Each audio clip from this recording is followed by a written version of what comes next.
لیکن جب رسول اللہ کے حسن کے بارے میں ایک راحت سے سنا نا تو حضور علیہ السلام کی طرف میں مدینہ شریف آ.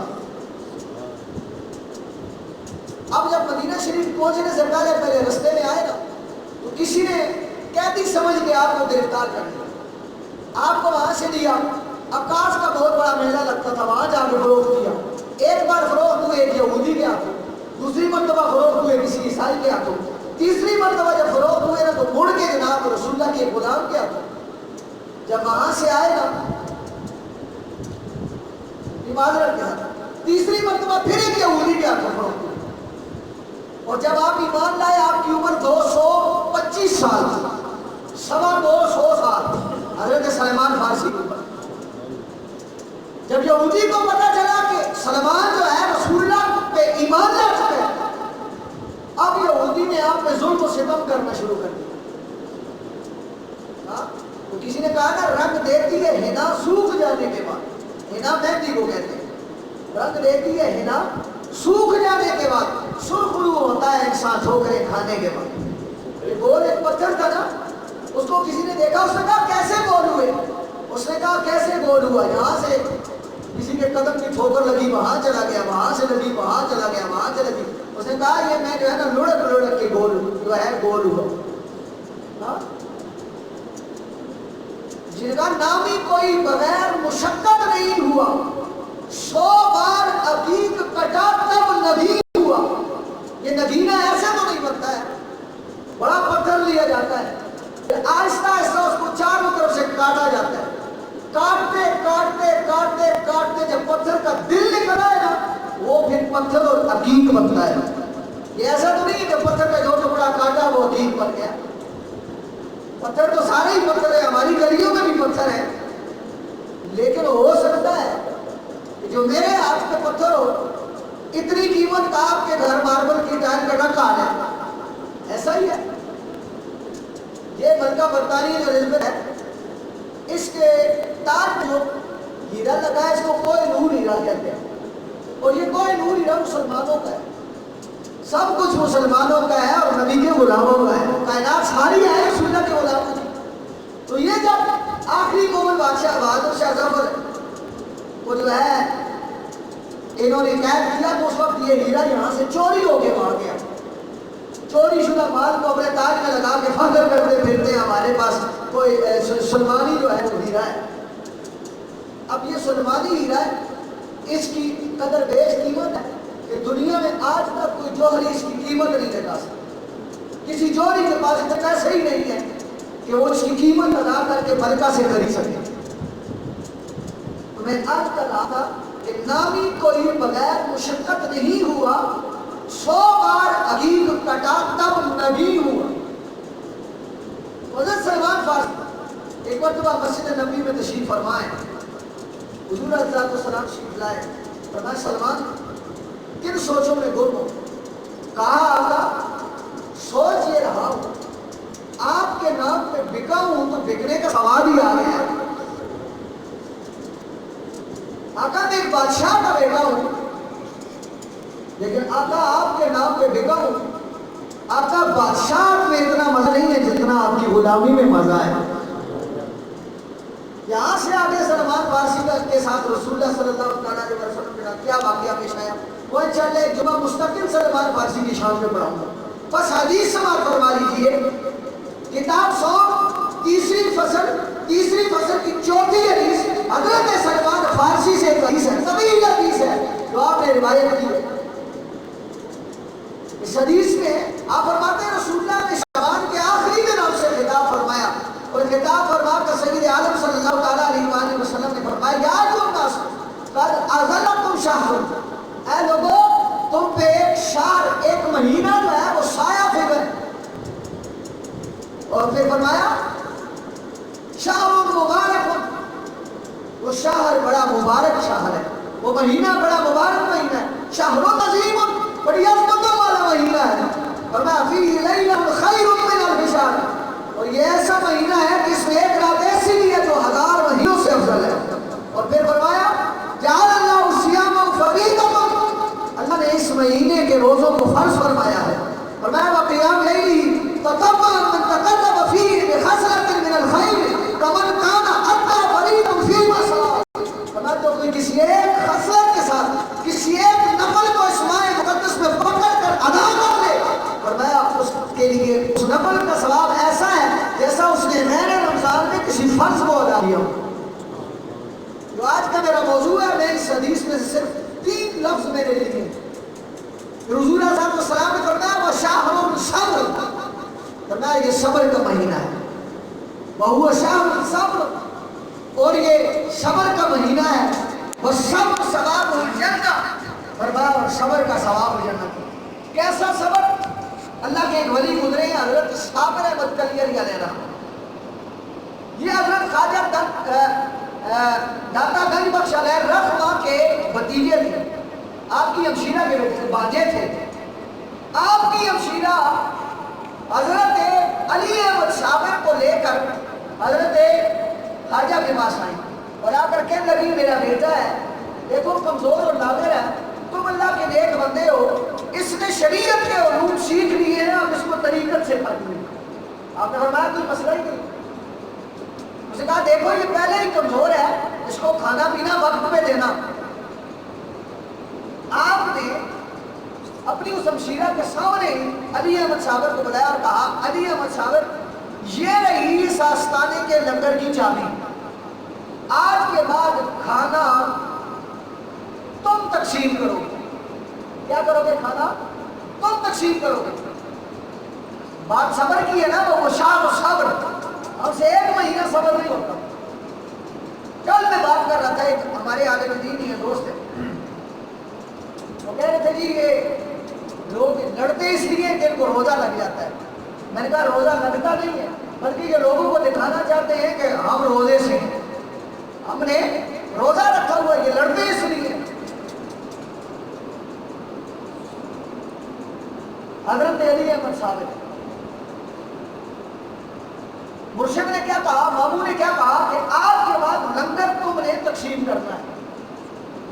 ٹھیک 12 سال آپ لنگر تقسیم کرتے رہے اور آپ نے لنگر سے 1 لقمہ بھی نہیں کھایا.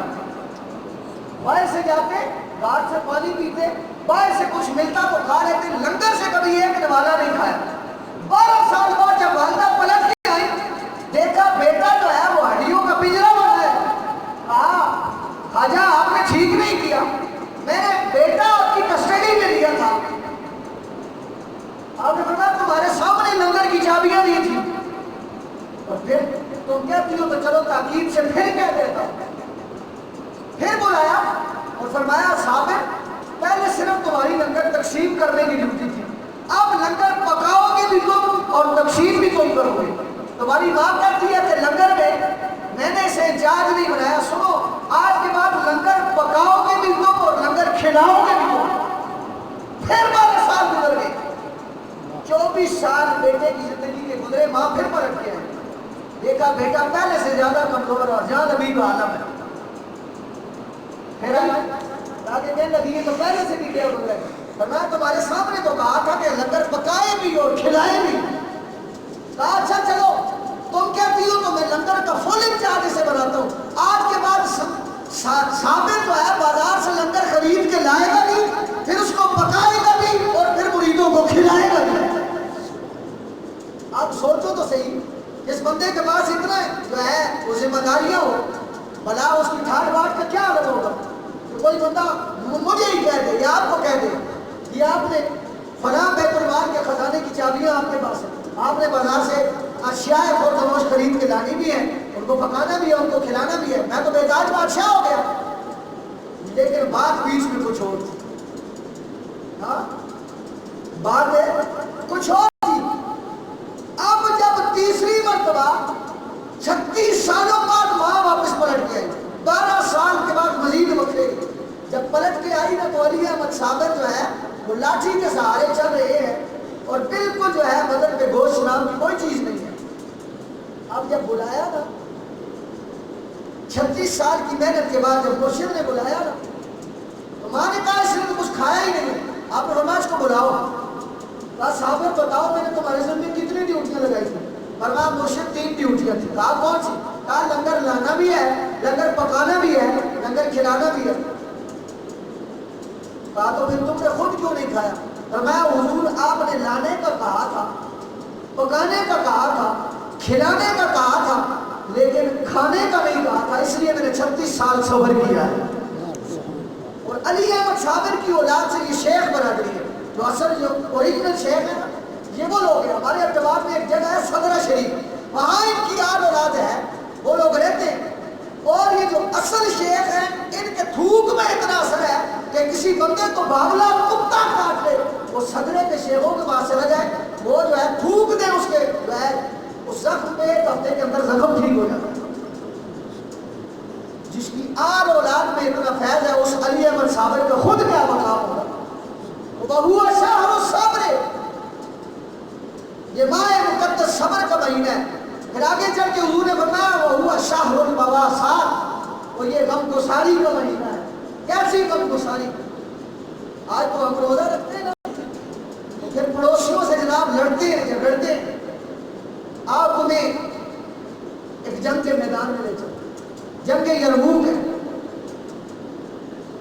حضرت حذیفہ رضی اللہ عنہ آپ فرماتے ہیں میرے چچا زاد بھائی جنگ میں زخمی ہو گئے، میں ان کو تلاش کرتا کرتا زخمیوں کی صف میں پہنچا تو میں نے دیکھا کہ حذیفہ جو ہے وہ ایک طرف لیٹے ہیں زخمی حالت میں، ساتھ دوسرا زخمی اور ساتھ تیسرا زخمی ہے۔ آپ فرماتے ہیں میرے پاس پانی کی بوتل تھی، حذیفہ نے کہا آتش، حذیفہ کہتے ہیں میرے چچا زاد بھائی نے کہا آتش، ہائے پیاس، کہنے لگے میں نے بغل سے بوتل نکالی، جب ان کے منہ کے قریب کی تو ساتھ والے قیدی کی آواز آئی آتش، ہائے پیاس، کہنے لگے میرے اس زخمی چچا زاد بھائی نے بوتل کو اپنے منہ سے ہٹایا، پانی پیا نہیں اور اشارہ کیا کہ ساتھ والے کو پلا۔ آپ کہنے لگے وہ چونکہ فاصلے پر تھا، میں جب اس کے پاس پہنچا ابھی اس کے منہ کے ساتھ بوتل لگائی تھی، ساتھ سے آواز آئی آتش، تیسرے نے آواز دی، کہنے لگے اس نے بھی اپنے منہ سے اس جام کو، اس پیاسے کو، اس کاسے کو، اس کٹورے کو ہٹایا اور اس کی جانب اشارہ کیا۔ آپ کہتے ہیں جب میں وہ کاسا لے کے تیسرے کے پاس گیا تو وہ پانی کی پیاس کی وجہ سے، پیاس کی شدت کی وجہ سے جان جانا فری کے سپرد کر چکا تھا۔ کہنے لگے جب پلٹ کے آیا دوسرے کے پاس آیا تو وہ بھی راہ حق کا مسافر بن چکا تھا، اور جب اپنے چچا زاد بھائی کے پاس آیا تو وہ بھی خالق کائنات کو پیارا ہو چکا تھا۔ یہ حضور کی تعلیم ہے اور حضور کے غلاموں کا سبق ہے کہ مرتے وقت بھی اپنی پیاس پہ دوسروں کی پیاس کو ترجیح دی ہے۔ اور آج ایک عام ہے، یقین جان کے دکھ ہوتا ہے، گھر کے سربراہ بھی کہتے ہیں نہیں گوشت سکا سکا بولیا پانی نہ مایا۔ مجھے اچھی طرح یاد ہے ہم چھوٹے چھوٹے ہوتے تھے، آج کل تو وہ ٹریڈیشن رواج ہی نہیں رہا۔ میرے چچا جان، تایا جان، ابو جی، دادا جی، ہم سارے گھر میں چار دیواری ایک ہوتی تھی، دو دو تین تین کمرے ایسے یوں شکل میں مکان بنے ہوتے تھے، ہم وہاں رہتے تھے۔ تینوں ٹائم ناشتہ بھی، ظہرانہ بھی اور عشائیہ بھی پکتا، سب اپنے اپنے برتنوں میں ڈال کے لاتے اور بالکل سب کمروں کے بیچ درمیان میں ایک لمبا دسترخوان بچھتا تھا، وہاں پہ سارے برتن جو ہے دادا جی کے سامنے رکھے جاتے تھے اور دادا جی برکت کی دعا فرماتے اور پھر کہتے ایسا کرو ہر بندہ اپنی اپنی پلیٹ میں جو ہے، ہمارے چونکہ 6 گھر تھے، 4 چچا جان کے، ایک تایا جی کا، ایک ہمارا، تو ہر بندہ اپنے ساتھ 6 پلیٹیں لاتا، تو پھر وہ ہر ہانڈی 6 پلیٹوں میں ڈالی جاتی تھی، 6 ہانڈیاں 6 پلیٹوں میں ڈالی جاتی تھی، اور ہر ہانڈی کی ایک پلیٹ ایک چچا کو، تایا کو اور ہمیں دی جاتی، پھر ہم مل کے وہ متوازن غذا کھایا کرتے، اور پھر وہ ایسا وہ اخوت اور محبت کا سما ہوتا تھا کہ یقین جانیے کہ کبھی کسی کا کھانا نہیں پکتا تھا تو چپکے سے فرض کیجیے ہمارے گھر اگر ہمیں کچھ پکانے کے لیے کچھ نہیں ہے تو چچی چپکے سے آ کے جناب کھانے کا انگریڈینٹس جو ہے چاہے ترکیب بھی دے دیں گی، جو پکا دو شام کو دادا جی غصہ ہو۔ اور آج یہ عالم ہے کہ ایک پڑوسی بھوکا سوتا ہے اور ایک مرغ مسلم کھاتا ہے۔